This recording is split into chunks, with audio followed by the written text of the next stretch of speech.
هي أول مرة بنروح على البحر من 4 سنين. أنا هلأ شايف البحر عم بذكرني أما كنا بالبلام.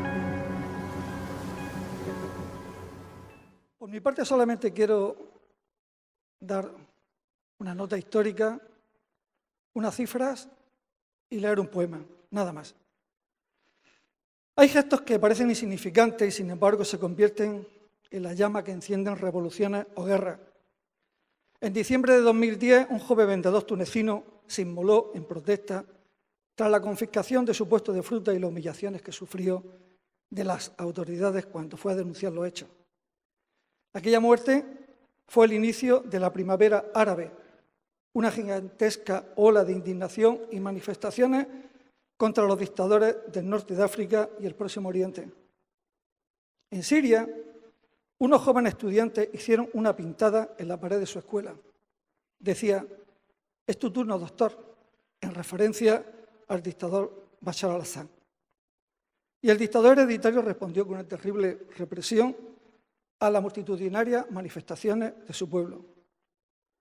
Cuando parecía que por fin los días del dictador llegaban a su fin, la intervención internacional de los países de la zona sumió a Siria en una despiadada guerra que atrapó la población entre al menos 5 ejércitos: el de Bashar al-Assad, el ejército sirio libre, el ejército kurdo, los grupos yihadistas de Al-Nusra, aliado de Al-Qaeda, y el Daesh del Estado Islámico. También se sumaron al festín belicista las grandes potencias de Estados Unidos al frente de una coalición internacional y Rusia. La población civil siria es la mayor víctima de esta terrible guerra, que alcanza 500.000 de muertos, 1/3 niños, que ha sumido en la pobreza al 85% de la población y que ha hecho que la esperanza de vida baje de los 76 a los 55 años. Huyendo de esta apocalipsis, más de la mitad de sus 22 millones de habitantes han abandonado sus hogares. Según Amnistía Internacional, de esos 11 millones de personas que han huido, más de 6,5 están desplazados dentro de sus propias fronteras, convirtiendo a Siria en el país con más desplazados internos de todo el mundo. Y otros 5 millones se han convertido en refugiados en países vecinos: 2.700.000 en Turquía, más de 1 millón en el Líbano, 640.000 en Jordania, 250.000 en Irak, 120.000 en Egipto. Malviven en lo que eufemísticamente llaman campos de refugiados, en la más absoluta pobreza, sin apenas derechos, sin presente ni futuro, taponados entre la tierra que han dejado y la tierra que no pueden alcanzar. Nadie los quiere, ni los hermanos ricos de los países del Golfo, ni Rusia, ni los países del este de Europa. Entre todos los países de la Unión Europea, excluida Alemania, solamente se han comprometido a acoger a 50.000 sirios, 1 de cada 100 refugiados. Por eso los que pueden reunir dinero para pagar las mafias arriesgan sus vidas para cruzar el Mediterráneo. Cada día vemos en nuestros televisores escenas de esta tragedia que, como dice un poema de Neruda, se nos presenta en nuestra mesa como un plato humeante de sangre ardiente. Si alguien pregunta por qué vienen a nuestra tierra, recordad los versos de Warsan Shire. Nadie deja su hogar, al menos que su hogar sea la boca del lobo. Nadie deja su hogar hasta que su hogar te echa con fuego y un cuchillo ardiente amenaza tu cuello. Debes entender que nadie sube a sus hijos a un barco a menos que el agua sea más segura que la tierra. Nadie se arrastra bajo la alambrada, nadie quiere que le peguen, que le compadezcan, nadie elige los campos de refugiados o la cárcel, a no ser que la cárcel sea más segura que la ciudad del fuego y que un carcelero en la noche sea mejor que un camión lleno de hombres derrotados. Los gritos de volver a casa, refugiados, sucios inmigrantes, que destrocéis vuestro país y ahora queréis destrozar el nuestro, esos gritos les son indiferentes, tal vez porque duelen menos que te arranquen un brazo, menos que 50 hombres entre las piernas en una barca. Los insultos duelen menos que los escombros de tu casa o el cuerpo de tu hijo hecho pedazos. Nadie se iría de su hogar, al menos que su hogar le echara al mar, le obligara a dejar atrás su ropa, a que se arrastrara por el desierto, a que atravesara el mar hambriento, mendigando, olvidando la dignidad, porque sobrevivir es más importante. Quiero volver a mi hogar, pero mi hogar es la boca del lobo, y nadie deja su hogar hasta que su hogar es una voz que le dice: vete, huye de mí, ahora en cualquier lugar estarás más seguro que aquí. Nacido en Siria, nos acerca 7 historias de guerra que nos permitirán entender lo que significa haber nacido en Siria. Inmediatamente después de la finalización habrá un debate con especialistas y quisiera darle las gracias a Cubes Producciones por la organización de este evento, así como todas las organizaciones que han colaborado en él. Muchas gracias.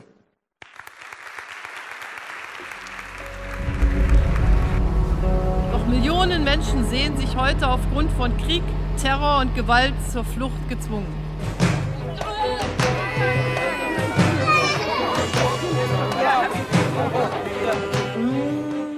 Yo no sé si el documental en sí les ha servido para dar respuestas. Lo que estoy convencida es que seguro que les han generado muchas preguntas. Yo sí que, antes de pasar a la mesa redonda, me gustaría quedarme con algunas de las frases que se han podido leer y ver en el documental.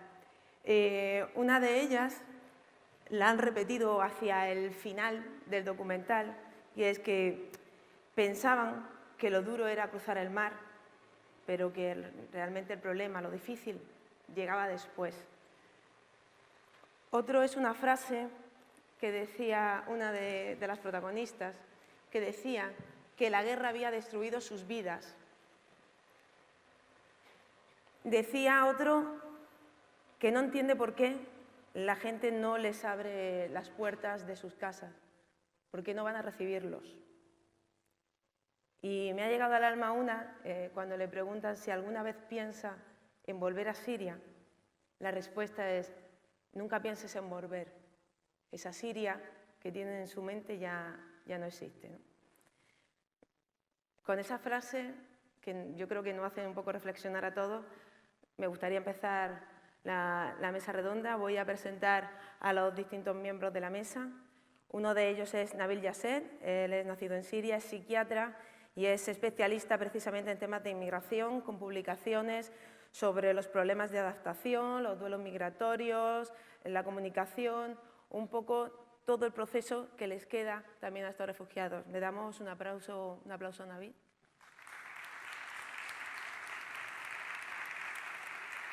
Hola.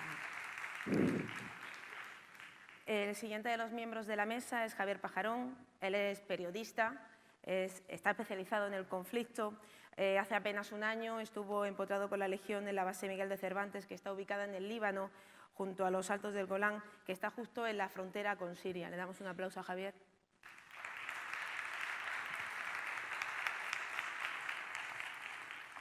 El tercer miembro de esta mesa es Juan Miralles. Él es presidente nacional de CEPAIN y director de Almería Acoge. Ya saben que precisamente CEPAIN es una de las organizaciones que está colaborando para la llegada de refugiados sirios a la provincia de Almería. Le damos un aplauso.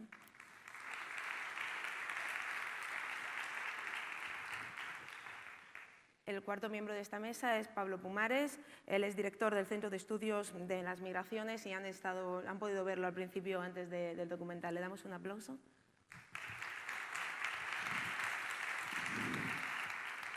Y el último miembro de la mesa pertenece al Centro de Iniciativas para la Cooperación Batá. Él es Rafael Cantero Medina. Le damos un fuerte aplauso también.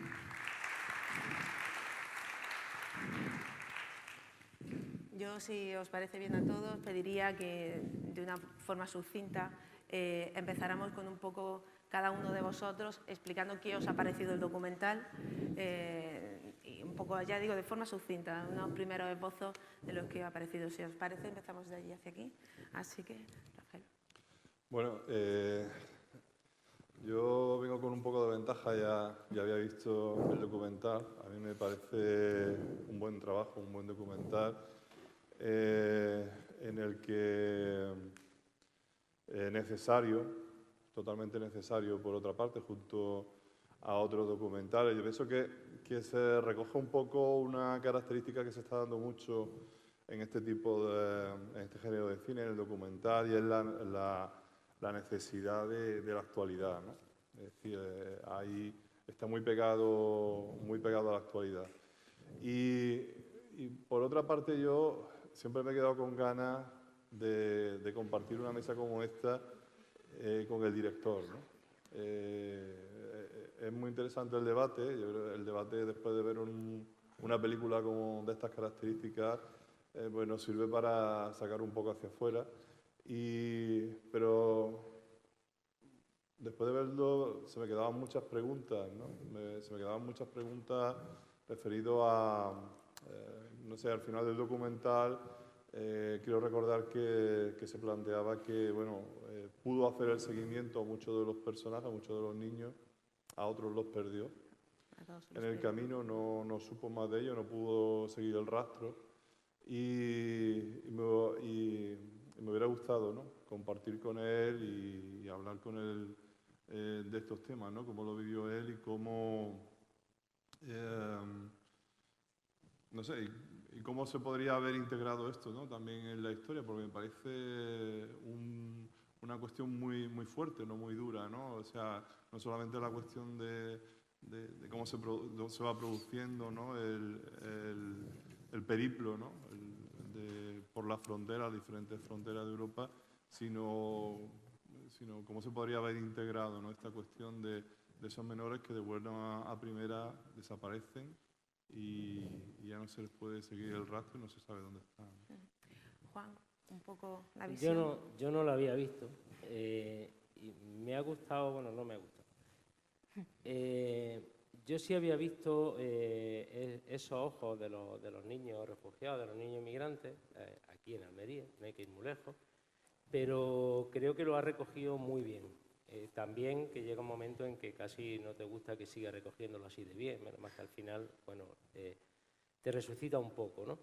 Pero es que es así de duro y así de cruel la historia. Eso me ha gustado mucho y hay otra cosa que me ha gustado mucho porque también refleja muy bien. Creo que el debate sería demasiado largo, no es para un espacio como este, pero sí estaba pensando en que nos ayuda, por lo menos que mantengamos la pregunta y nos la llevemos a casa y le vayamos dando vueltas. Yo tenía un eslogan en una chapa de estas, de hace muchos años, se puso de moda en Francia, que decía: las fronteras sirven ciertamente para hacer la guerra. Y viendo el documental, pues me ha quedado bastante clara la pregunta de decirme, no sé para qué sirven, porque lo que se ha visto, desde luego, a mí me lo deja muy claro. Ya digo, muy largo, pero que nos lo lleváramos un poco en la cabeza, porque las fronteras las ponemos nosotros. Me gustaría un poco la visión que tiene. Bueno, yo sí que la había visto hace casi un mes y siempre me ha quedado la misma sensación el final, ¿no? Yo que he visto que él ha ido desde muy de tensión fuerte, de emociones fuerte, no sensibilidad, sino de emociones, que ha ido suavizando y para, bueno, tener un cierto mensaje positivo, ¿no? Pero es una llamada también de atención, y para mí toda la película, a la Unión Europea, ¿no? De qué hacemos. Ya sabemos que vienen de guerra, ya sabemos que además es algo que ha tocado muy poco, ¿no? Sí. Afortunadamente no ha sacado estas imágenes de cualquier guerra, ¿no? Nos la hacía suponer, pero que sí que pues esto, el hacinamiento, el rechazo, las fronteras y una llamada a la acción, al futuro, procurar el futuro a estos niños, ¿no? Y bueno, pues a mí me recordó la película, las dos veces que la he visto, pues esto, que hay que actuar y ya, no tenemos tiempo.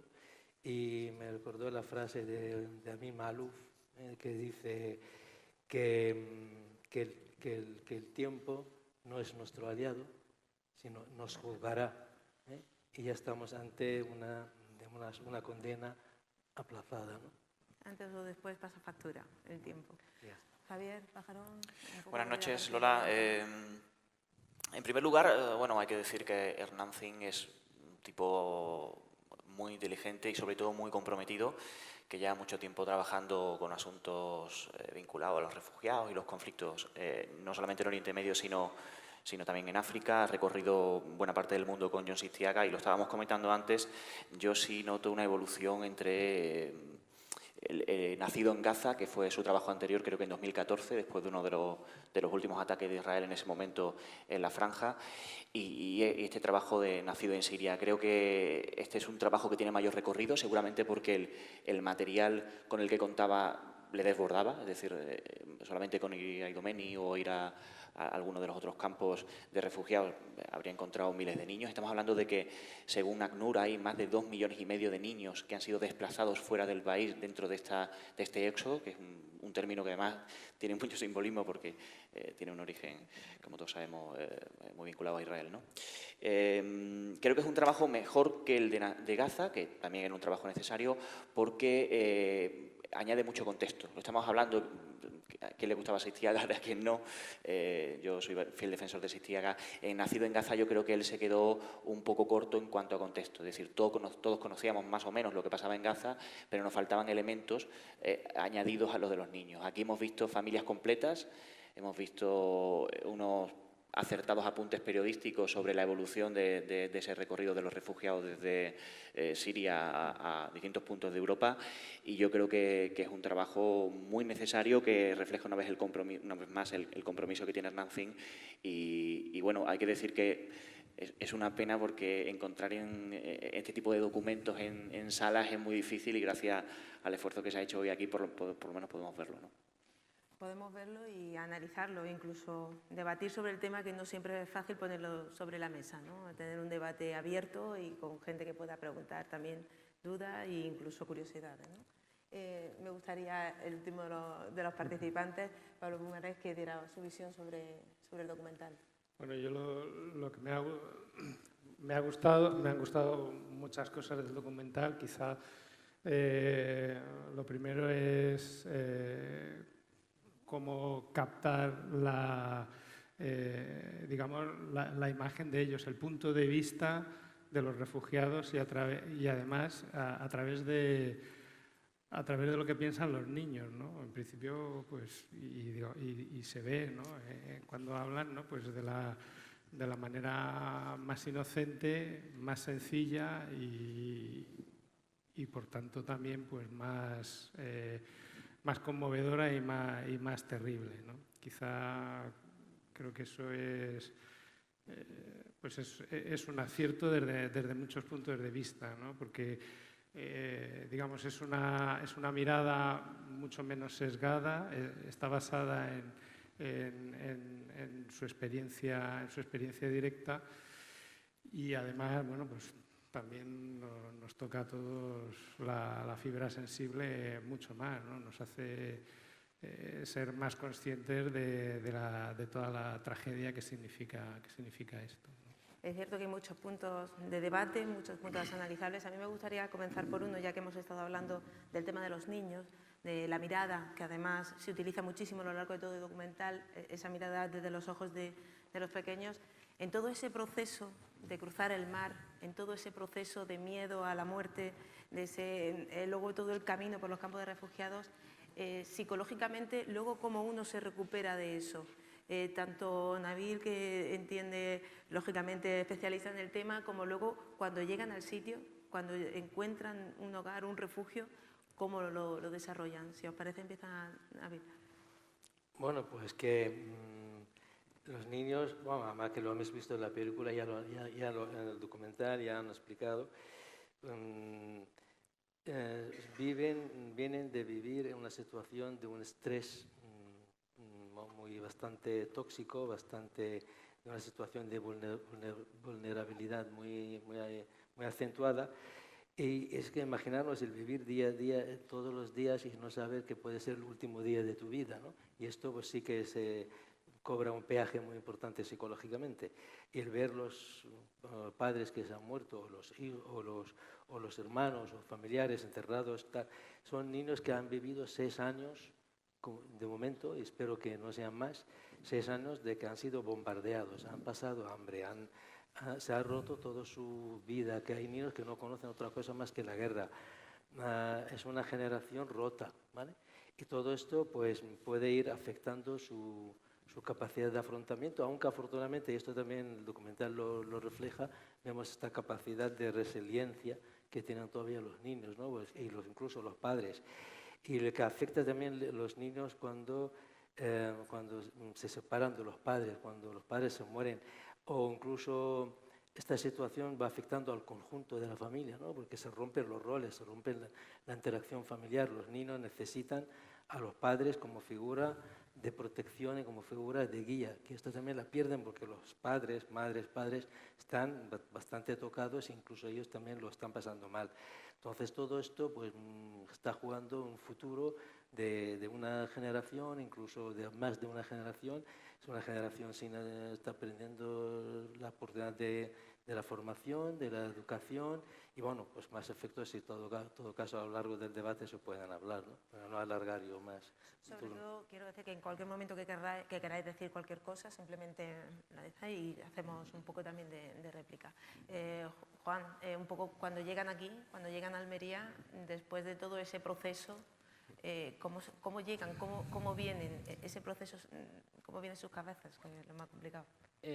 Bueno, evidentemente no sé lo que pasa por la cabeza de cada cual, pero sí que creo que la única posibilidad de recomponer ese desgarro, de que hablaba Nabil también, y que es lógico, es comprobar la capacidad de acogida. Sí sale en un momento dado, me parece que era cuando uno de los niños, el que estaba en Bélgica, ¿no? que va diciendo, aquí me están acogiendo, no sé con qué frase exactamente, pero algo así. Es verdad que cambia, que esa mirada inicial, cuando acabas de llegar a una familia, un grupo, y ves la cara como de desconfianza todavía, eso que aparecía en el documental, en la película, es decir, teníamos como miedo de pensar la habitación, y al final nos hemos dado cuenta que era solo para nosotros, esa no desconfianza, temor, desconocimiento, siempre está y se nota mucho en los ojos, sobre todo en los niños, por eso lo decía al principio. Y si te das cuenta, con el paso de los días, cómo ha cambiado la mirada de los ojos y se vuelve más confianza, es como más transparente. Yo creo que solo con la capacidad de acogida que tenga la sociedad, donde a esa familia ha elegido o le ha tocado en suerte, porque esa es una de las historias que a mí más me fastidia, que la gente no tiene capacidad de elección. Te cojo, te saco, primero te obligo a salir y luego te coloco donde me da la gana, donde más me interesa, como sea, en fin. Donde ha caído esa familia, nota si está siendo acogida o no. Y eso sí se traduce. Y yo creo que es la única vacuna, la única forma de recomponer ese desgarro que supone esa salida. Rafael. No, yo en ese sentido, a mí me pareció muy, bueno, en las primeras imágenes, al principio de la película, cuando se plantea un poco la situación de todas esas personas esperando en la frontera detrás de las concertinas, detrás de las alambradas, y que esa gente se está preguntando ¿por qué no nos dejáis pasar? ¿Por qué no estáis recibiendo de esta manera? ¿Por qué Europa, no entiendo cuando se hacen esas preguntas, no entiendo por qué Europa no nos acoge con los brazos abiertos, no nos da una oportunidad sabiendo de dónde venimos?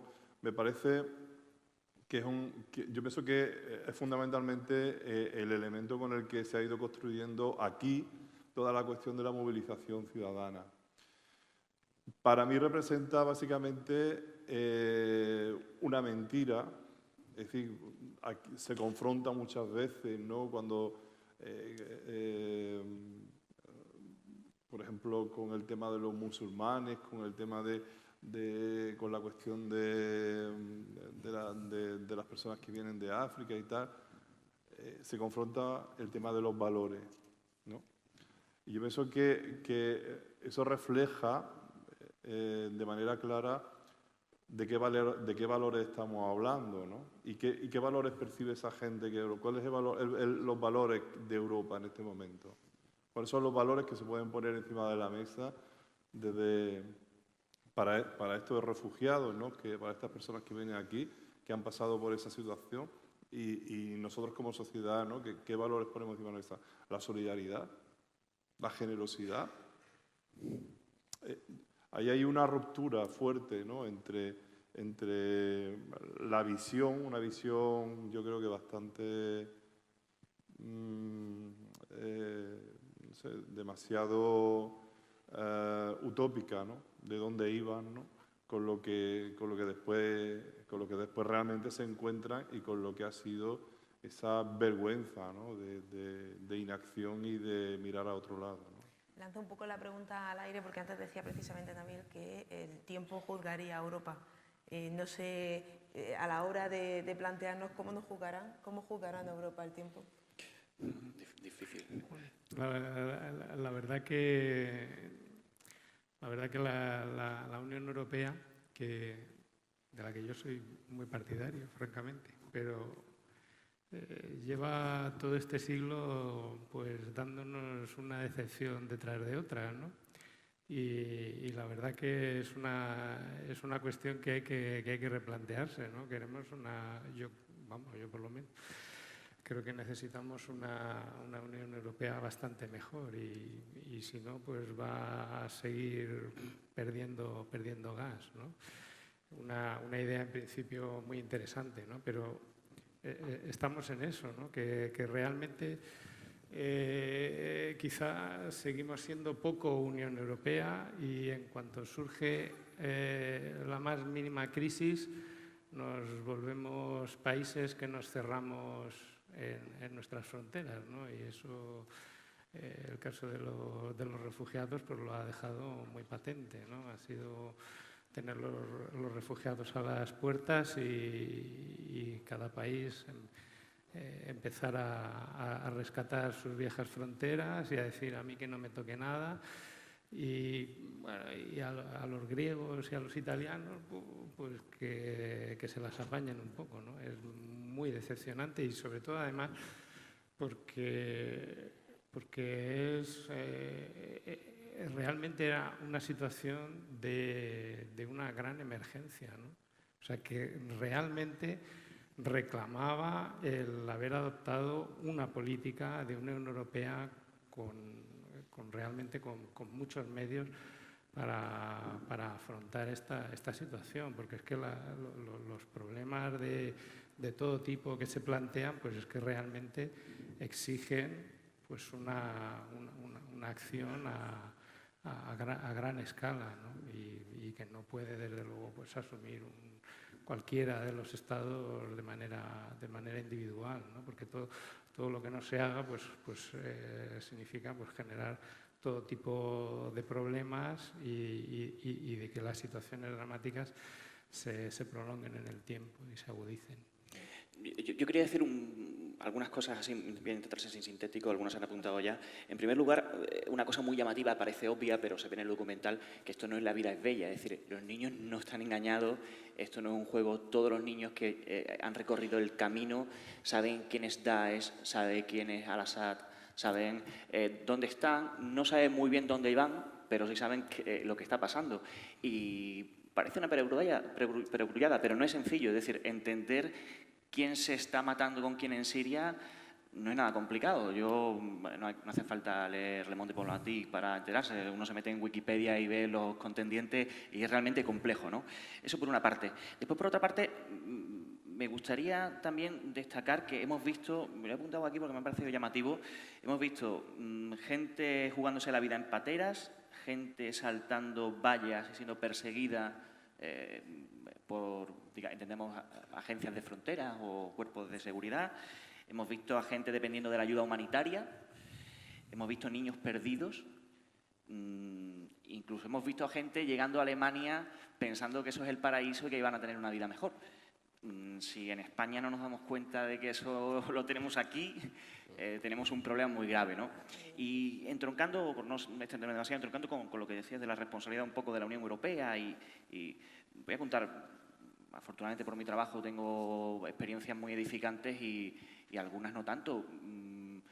Cuando en el mes de septiembre, recién llegado de vacaciones, tuvimos oportunidad, Juan y yo, de hablar sobre el programa que estaba preparando CEPAIN para acoger a refugiados sirios a través del programa de reasentamiento, que supongo que va a salir a lo largo del debate lo mal que lo está haciendo España con ese programa de reasentamiento.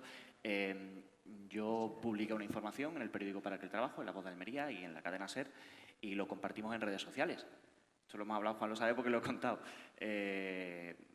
Las reacciones de la gente de Almería son terribles. O sea, pero terrible. Estamos hablando de fascismo puro y duro, gente que yo no voy a meter ni en su nivel cultural, ni en su condición socioeconómica.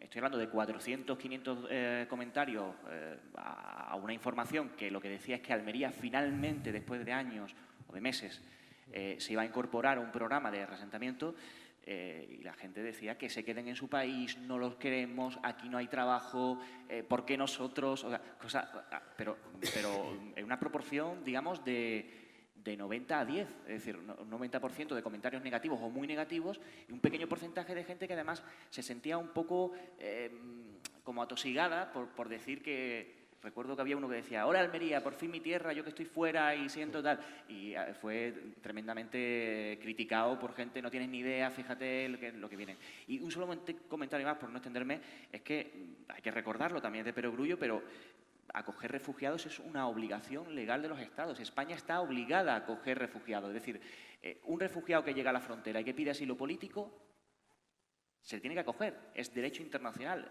ACNUR tiene un documento en PDF que se puede consultar con 160 páginas, con referencias legislativas de tratados internacionales para la acogida. Es decir, está perfectamente regulado desde los años 50, perfectamente regulado. Entonces, ¿cuál es la trampa que se hace? Bueno, entre las muchas que se hace es no darle la condición de refugiado, porque se le pide al refugiado que viene de andar miles de kilómetros, literalmente andando, que demuestren unas condiciones de represalia que a veces, si a veces salen, en el documental se ve, salen con su ropa, únicamente con su ropa. Necesitan documentos. El documento decía, creo que era alemana, ¿no? Hablaba en inglés además, ¿no? Sí. Le decía que en ese documento no se puede traer a la familia. Bueno, está pasando en España, tú lo sabes perfectamente, Juan, porque trabajas todos los días con ese tema. Pero es que es así, tenemos la obligación y no se está cumpliendo, se está denegando la condición de refugiado a gente simplemente porque no puede demostrar. Gente que es siria, que tiene pasaporte sirio, y se dice, no, se ve muy bien en el documental. Solamente con la guerra no vale. Le dice la letrada con buena voluntad, porque lo que hace el abogado yo creo que es intentar darle las claves para agilizar. Pero dice, solamente con el pasaporte no nos vale, la guerra no nos vale, necesitamos un poquito más. Bueno, mire usted, lógicamente no es para la abogada, es para el Estado alemán en este caso. Bueno.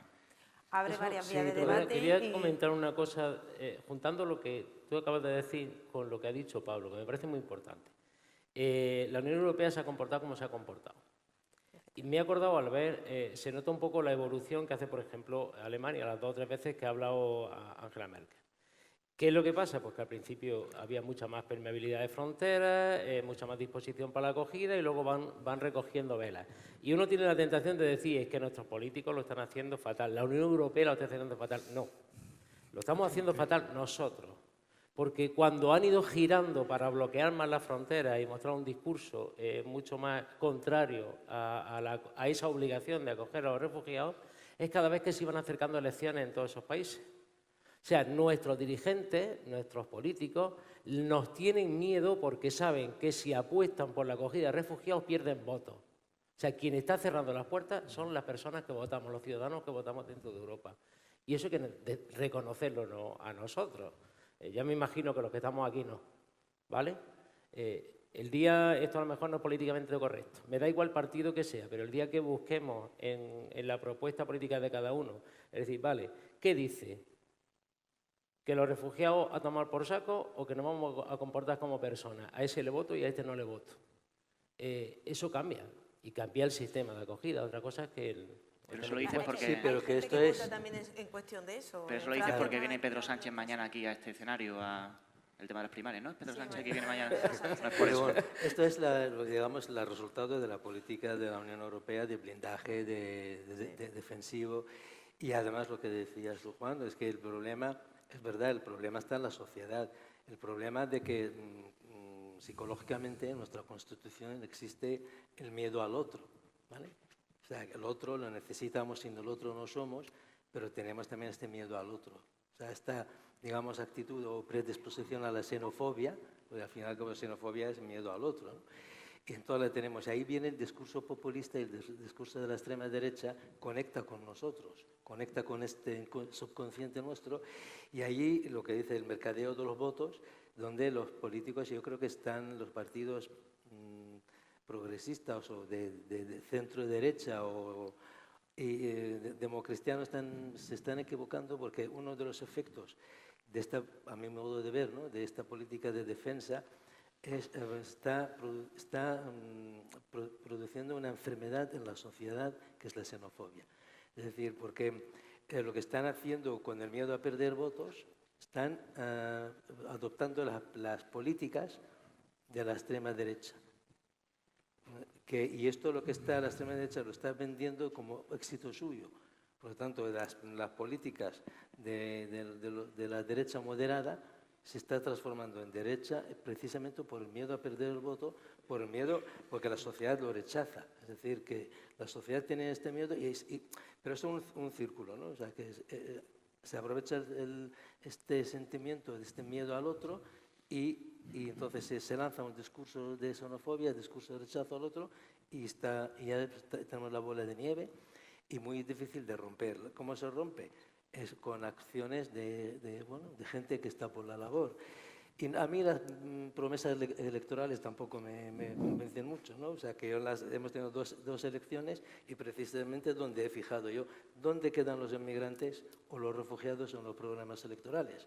Se quedan aparcados porque pueden suponer pérdida de voto. Y luego, ¿qué piensan los refugiados, ¿no? Los refugiados que ya tenemos aquí, y que hemos tenido, algunos que se han ido. Porque independientemente de la ayuda humanitaria, que se agradece y la agradecen, y lo hemos visto en el documental, pero que ellos quieren algo más. Quieren que la gente, que la sociedad, que sea de verdad de acogida, no de recepción, y que entienda su sufrimiento. Porque el momento en el que se dice por qué viene o que vuelvan a su país, esta persona está demostrando que no está entendiendo el sufrimiento de estas personas. Estas personas quieren recuperar su dignidad, que la han perdido en Siria, por ejemplo, si nos centramos en los sirios, y en el camino tan duro. Que yo estoy trabajando con refugiados y lo piden constantemente. Y una forma de recuperar la dignidad, por ejemplo, es trabajar. No sé, la mentalidad de la sociedad siria, el trabajo es muy importante. Es una sociedad que nunca ha vivido del subsidio. O sea, que no ha habido Estado subsidio, sino o trabajas o la ayuda de la familia. O sea, la familia muy importante ahí, que más ha salido varias veces, ¿no? Entonces, la gente no quiere que le den una ayuda económica, un subsidio. Lo que quiere, no sé si te acuerdas de Ali y tal, lo que pedían trabajo. Lo que quiero que me den trabajo. ¿Cuál es mi futuro? Vale, 6 meses de ayuda, pero ¿voy a tener trabajo? Y ya sabemos todo, el trabajo dignifica, aunque esclaviza, ¿no? Los que lo tenemos protestamos, pero la gente lo que no lo quiere, y ahí lo que quieren, los menores que yo estoy trabajando, o incluso los hijos de esta familia que se fueron al final a Alemania, ¿no? Lo que quieren estudiar, lo que quieren tener amistades, lo que quieren recuperar sitios donde jugar, donde intercambiar sus experiencias. Y esto no lo están encontrando. Y ya termino en este momento, es que además no están, la Unión Europea, no solamente España, vamos, el país, no están dando la condición de asilo. O sea, no están dando, no hay reconocimiento de asilo, sino están dando protección subsidiaria, que es totalmente diferente. Y esto tampoco quieren los refugiados. Los refugiados están diciendo, yo trabajo con menores, y ellos dicen que no, y que yo no es que me siente superior a los otros menores no acompañados, sino que yo no soy menor no acompañado, soy un refugiado y quiero mi derecho a asilo, y no a una protección subsidiaria, ¿no? Y ahí donde y además la Unión Europea o todos los países pueden seguir el ejemplo de Canadá, ¿no? Es decir, se le puede ahorrar a esta gente, aparte del sufrimiento de guerra y bombardeo, todo el horror del camino, lo que hemos visto a lo largo del documental, empezar a tratar y gestionar la solicitud de asilos en las embajadas. ¿Por qué no? Esto lo hizo Canadá. Canadá en 3 meses cumplió con un cupo de 25.000 refugiados. Bueno, que legalmente puede hacerse en frontera o embajada. Los llevó desde los campamentos de refugiados del Líbano a Canadá. Es decir, que si se presenta alguien en la embajada española en Beirut, deberían atenderle, pero es que eso está reconocido en el derecho. Sí, pero te aseguro que no les dejan ni acercarse, ¿eh? Bueno, ni acercarse a pedir visado siquiera de visita. No pueden acercarse. Ya sabemos, una de las formas también de la política de la Unión Europea defensiva, pero ya antes de la crisis de refugiados, para mí no es crisis de refugiados, sino crisis de valores de la Unión Europea. Pero incluso antes, el mismo espacio Schengen es una frontera, es una defensa, porque es verdad, abre la frontera por dentro, pero las blinda por fuera. Hasta se ha externalizado en la solicitud de visado. O sea, que nosotros, claro, vemos desde el punto de vista desde aquí.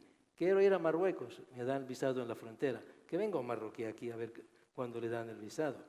Primero, ni siquiera la gestiona a través de la embajada, sino a través de una empresa privada. Yo me gustaría preguntar una cosa que sacaba a colación Javier hace un momento, que es el tema de los medios de comunicación.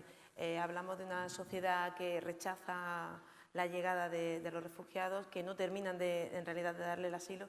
¿Qué labor y qué función están cumpliendo los medios de comunicación en este proceso? ¿Y qué labor deberían cumplir?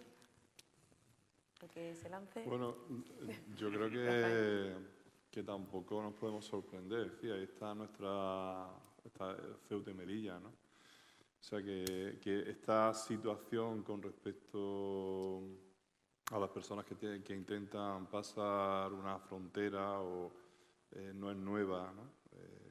En el caso de España, tampoco es nueva en el caso de Italia. Sí, lo único que pasa es que la magnitud y el dramatismo de esta... Y que han llegado las imágenes, ¿no? Con el trabajo de muchos profesionales que han estado ahí, igual que hay muchos profesionales en la valla de Ceuta y Melilla haciendo un trabajo increíble de fotoperiodismo y dando testimonio de lo que está ocurriendo ahí. Si no fuera así, seguramente no nos enteraríamos prácticamente de nada. Yo creo que hay... Yo no sé, antes cuando preguntaba sobre el tema del documental, yo creo que es un documental, no sé, si lo comparásemos con un libro, sería como la descripción general, ¿no?, de lo que está pasando. Es como una descripción general enfocada, en este caso de los niños, pero hay muchísimas historias, ¿no? Hay muchísimas historias, algunas positivas, algunas de personas que se jugaron también la vida y que hicieron todo lo posible para que muchos refugiados cruzaran al otro lado y que son historias que no se pueden contar porque pondrían en peligro a estas personas. Es decir, quiero decir con esto que todavía hay mucho trabajo, ¿no? Para mí la labor, yo distinguiría entre los medios de comunicación y los profesionales de los medios de comunicación. Yo creo que hay profesionales de los medios de comunicación, como decía antes, que han hecho un trabajo excelente para que haya imágenes, para que haya testimonio y para que lo haya de una manera que nos sirva, ¿no?, para entender no solamente el dramatismo de una fotografía o de una imagen, sino para contextualizar y para que podamos analizar y saber a grandes rasgos o aproximarnos un poco a lo que está ocurriendo.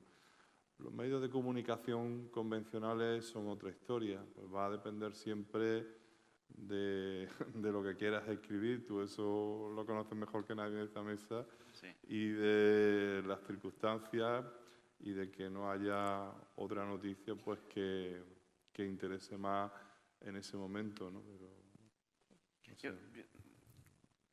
Además, Javier, tú lo puedes contar además también desde el otro lado. Tú has estado cerca de todo el conflicto, has estado en Líbano, sí, con la Legión, también haciendo labores periodísticas, con lo cual me lo has vivido. Sí, le voy a robar no me gusta robar, debo ser de los pocos en España que no le gusta robar, pero le voy a robar el lema a los sindicatos que se manifestaron el 1 de mayo. No hay excusas. Me parece, es verdad, que los medios de comunicación tienen problemas, me parece que es evidente que hay cuestiones económicas detrás en muchos casos y tal, pero un oyente, un ciudadano que quiera interesarse y saber lo que sucede en Oriente Medio, por citar una región en conflicto, tiene todos los elementos para hacerlo, todos los elementos. Ahora, si no lo hace, también hay que pedirle a la gente que sea responsable. Es decir, me comentabas, Lola, el tema, ¿no? Yo estuve en Oriente Medio, en el Líbano, hace aproximadamente un año. Bueno, a mí me pueden criticar muchas cosas, me pueden decir que no tengo talento o que no he sabido expresar las cosas, pero desde luego, como yo, hay gente muchísima más dedicada, pero yo hablo por mí, fue un esfuerzo tremendo poder ir allí para contar cosas que... O sea, decir, apareció mi foto, creo que porque en la maqueta mi jefe se empeñó en que apareciera, pero yo no quería. Es decir, hay gente, periodistas magníficos, Hernán Zing es un ejemplo, John Sistia es otro, David Viriain, hay un montón, gente que cubre en los medios generalistas, en el país, en el mundo, en ABC, gente que está ahora mismo jugándose la vida a las puertas de Mosul, en Irak. Fácil, esa gente tiene Twitter, esa gente escribe todos los días, habla en la radio. Si la gente no quiere enterarse, también hay que darle responsabilidad a ellos. Es decir, yo no me puedo sentir responsable de que la información en la que anuncio que Almería va a acoger por primera vez refugiados, en el programa de reasentamientos, la gente salga de huello contra esa información y me tachen de un montón de cosas, porque la información era absolutamente aséptica, era A, B y C. CEPAIN prepara el proyecto tal, es decir, es muy concreto. Y por no extenderme mucho más sobre el tema de las razones por las que la gente le va. Yo tuve oportunidad de recorrer los campos de refugiados en el sur del Líbano. Son totalmente distintos a los que hemos visto en Idomeni, porque los procesos migratorios no han sido tan bestiales y en un corto periodo de tiempo tanta gente. Allí ha habido una emigración más paulatina que ha hecho, entre otras cosas, que, por ejemplo, ACNUR pueda actuar poco a poco y atender a la gente.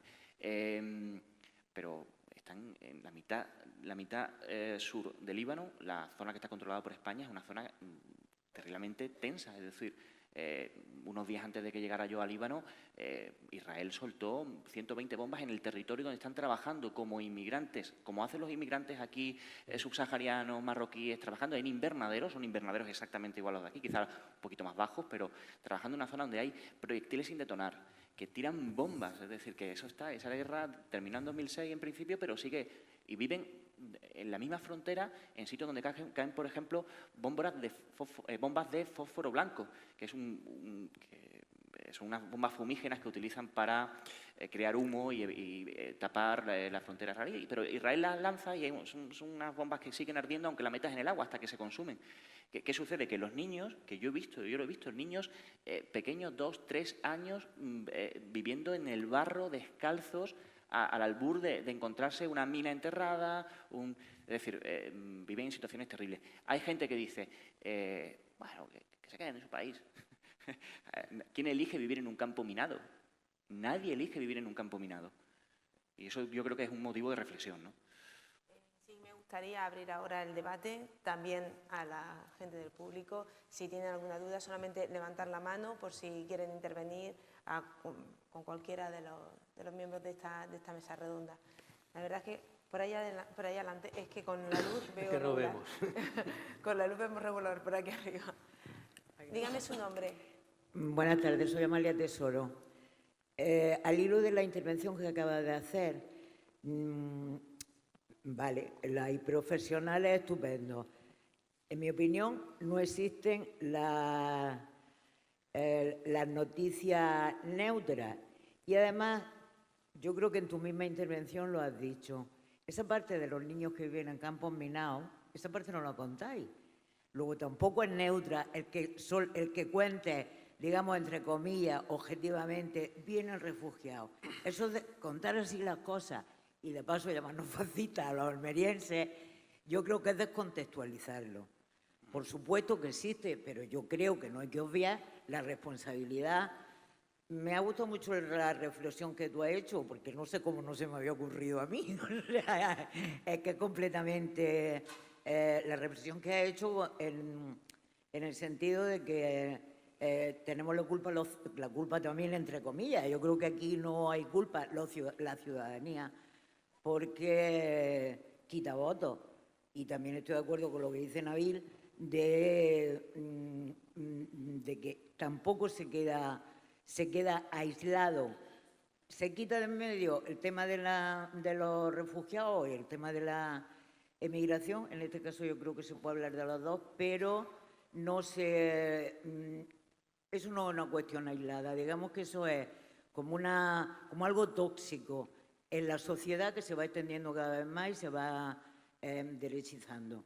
De todas maneras, mi intervención iba dirigida a decir que como la información no es neutra ni objetiva, desde luego, por muy esquemática o de contar exclusivamente los hechos, yo sí creo que los medios de comunicación social tienen mucha influencia, muchísima influencia a la hora de crear opinión, a la hora incluso de manipular la opinión.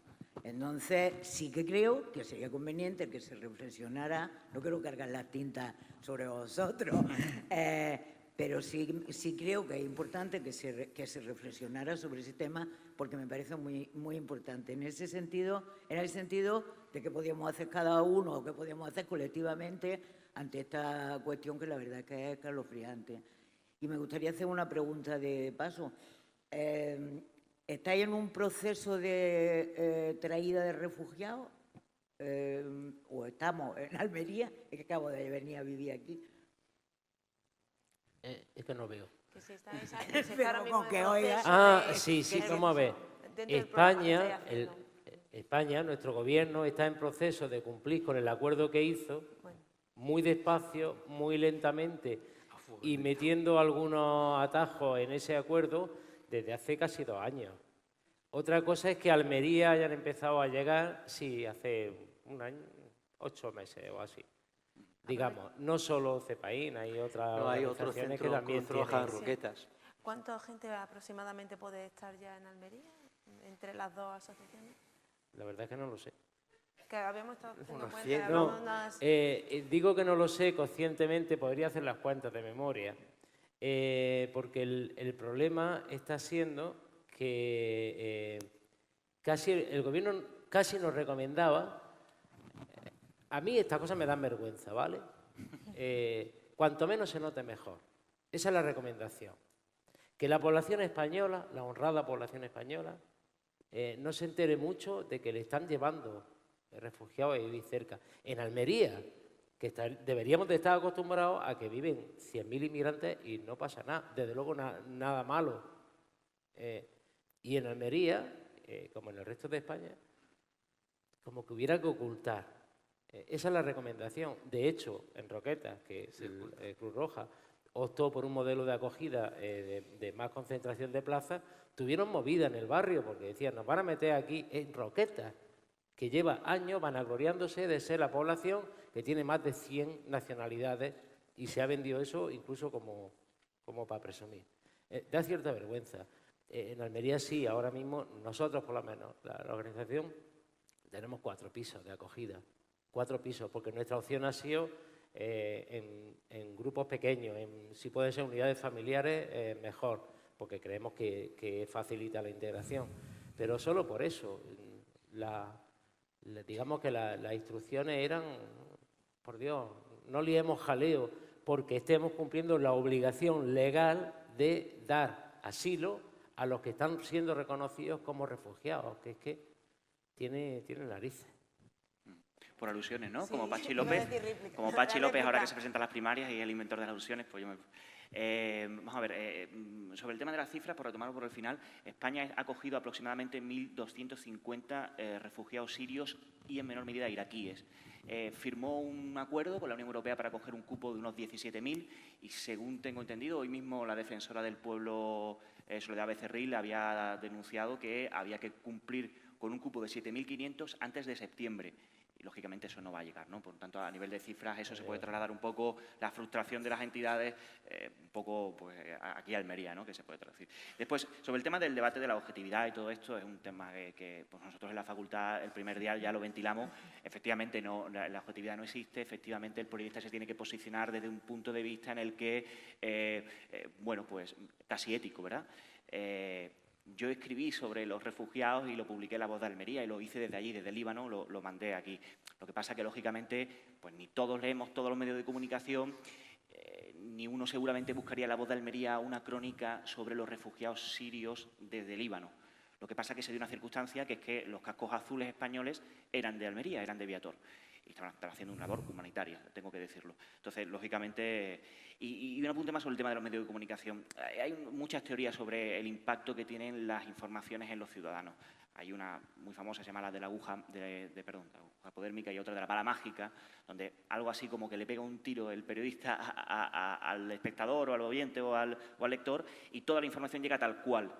Pero, sinceramente, yo no creo que sea así. Es decir, porque cargar sobre mis espaldas la responsabilidad de que la gente se entere, por ejemplo, de todo lo que pasa en Almería, pues es difícil. Y yo le pongo voluntad.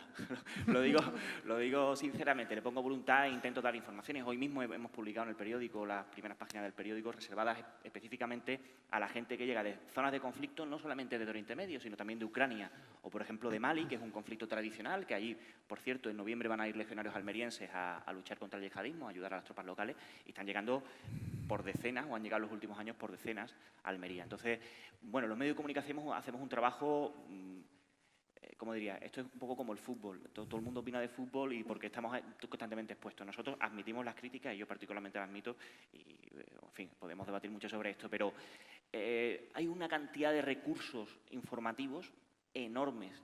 Por ejemplo, el documental Nacido en Gaza, el anterior, está en YouTube.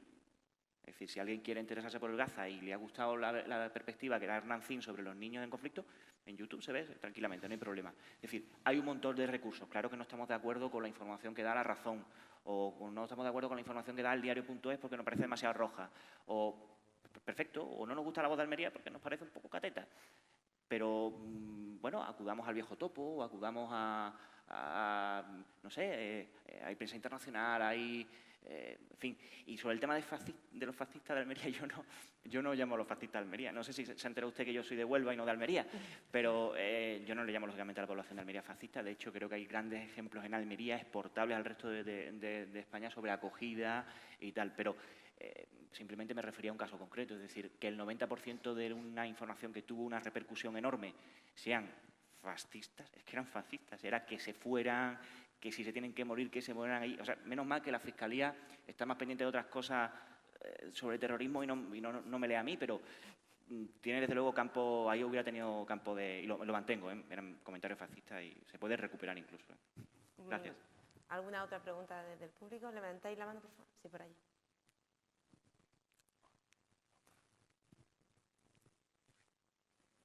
Buenas noches. Esta pregunta va a todos, pero sobre todo al señor de negro. Juan Miralles. La troika. ¿Qué podemos hacer nosotros, los que escuchamos esto? ¿Qué podemos hacer? Ajá. ¿Quién era el que decía, me alegro que me hagan esa pregunta? Sí. Algo así era. No, muy bien. Lo primero lo he dicho ya antes. Luego, cuando haya que votar, ver qué postura hay. Esa es una. Hay una muy buena también en Almería. Ha preguntado antes que si estábamos ya acogiendo. En Almería empezamos ahora, las entidades que nos hemos dedicado... Bueno, vamos, empezamos hace muchos años porque... un pequeño paréntesis. Mali, ahora son refugiados. Hace 3 años eran inmigrantes. De repente mueren unos marines franceses en la guerra y nos enteramos en Occidente de que llevaban unos cuantos años de guerra en Mali, ya son refugiados. Bueno, son solicitantes. Bueno, sí, perdona, te interrumpo. El Interior publica las peticiones, que es lo que yo he hecho en el periódico hoy, las peticiones de asilo, no la concesión, no lo publican. No publican a quién se la da. O sea, que yo he visto casos de malienses, por ejemplo, que han renovado 3 veces la solicitud, que se supone que solo puede durar 6 meses, con lo cual se han tirado 18 años siendo solicitantes de asilo, no refugiados reconocidos, ¿vale? O sea, que llevamos recorrido, pero ahora en la fase esta en la que estamos, del compromiso de España con la dentro de la Unión Europea, las 17.000 personas que tiene que acoger.